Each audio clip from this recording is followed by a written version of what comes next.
चमत्कार किसको कहते हैं? चमत्कार का मतलब ये है कि हम जो भी इच्छा रखें और वह हो जाए।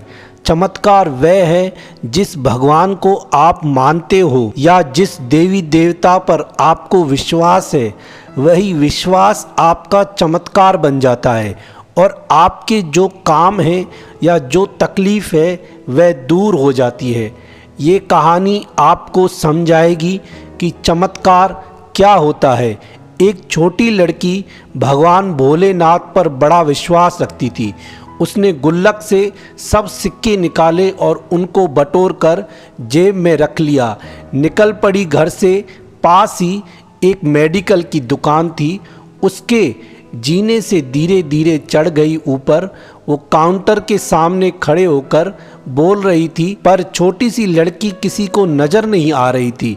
ना ही उसकी आवाज़ कोई सुन पा रहा था और ना ही कोई उसकी तरफ देख रहा था। सब अपने आप में व्यस्त थे। दुकान मालिक का कोई दोस्त बाहर विदेश से आया था। वो भी उससे बात करने में बिजी था और आपस में हंसी मजाक चल रही थी। तभी उसने जेब से एक सिक्का निकालकर काउंटर पर फेंका। सिक्के की आवाज़ से सबका ध्यान उसकी ओर गया। उसकी तरकीब काम कर गई बच्ची की। दुकानदार उसकी ओर आया और उससे प्यार से पूछा, क्या चाहिए बेटी? उसने जेब से सब सिक्के निकालकर अपनी छोटी सी हथेली पर रखे और बोली, मुझे चमत्कार चाहिए। दुकानदार समझ नहीं पाया। उसने फिर से पूछा। फिर से वही बोली, मुझे चमत्कार चाहिए। दुकानदार हैरान होकर बोला, बेटा यहाँ चमत्कार नहीं मिलता। वो फिर बोली, अगर दवाई मिलती है तो चमत्कार भी आपके पास ज़रूर मिलता होगा। दुकानदार बोला, बेटा आपसे ये बात किसने कही है? अब उसने विस्तार से बताना शुरू किया अपनी तोतली जबान से। मेरे भैया के सर में ट्यूमर हो गया है। पापा ने मम्मी को बताया कि डॉक्टर 4 लाख रुपए बता रहे थे। अगर समय पर इलाज न हुआ तो कोई भगवान भोलेनाथ का चमत्कार है जो इसे बचा सकता है, बाकी बचने की संभावना नहीं। वो रोते हुए माँ से कह रहे थे, अपने पास कुछ बेचने को भी नहीं है, ना कोई जमीन जायदाद, ना ही गहने। सब इलाज में पहले से ही खर्च हो गए हैं।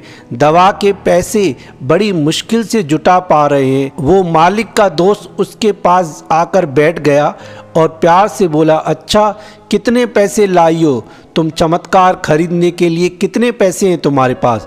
उसने अपनी मुट्ठी से सब रुपए उसके हाथों में रख दिए। उसने वो पैसे गिने। 21 रुपये 50 पैसे थे। वो व्यक्ति हंसा और लड़की से बोला, तुमने चमत्कार खरीद लिया, चलो मुझे अपने भाई के पास ले चलो। वो व्यक्ति उस मेडिकल वाले का दोस्त था। अपनी छुट्टी बिताने भारत आया था। वह न्यूयॉर्क का एक प्रसिद्ध न्यूरो सर्जन था। उसने उस बच्चे का इलाज 21 रुपये 50 पैसे में किया और वह बच्चा बिल्कुल ठीक हो गया। प्रभु ने लड़की को चमत्कार बेच दिया। वो बच्ची बड़ी श्रद्धा से उसको खरीदने चली थी और उसको चमत्कार मिल गया। जिसका विश्वास पक्का है, नीयत साफ है और मकसद एकदम सही है, भगवान भोलेनाथ किसी न किसी तरह उसकी मदद करने आ जाते हैं और उसका विश्वास उसको चमत्कार करा के दिखा देता है कि थोड़े से पैसे 21 रुपये 50 पैसे में न्यूयॉर्क का इतना बड़ा डॉक्टर और उसने वह इलाज कर दिया। उस न्यूरो सर्जन के अंदर खुद भोलेनाथ ने प्रवेश किया और उस छोटी सी बच्ची ने अपने विश्वास से उस चमत्कार को और भोलेनाथ को खरीद लिया। हमारा विश्वास ही चमत्कार बन जाता है। हम जिस देवी देवता पर विश्वास रखते हैं, वही विश्वास हमारा चमत्कार बन जाता है।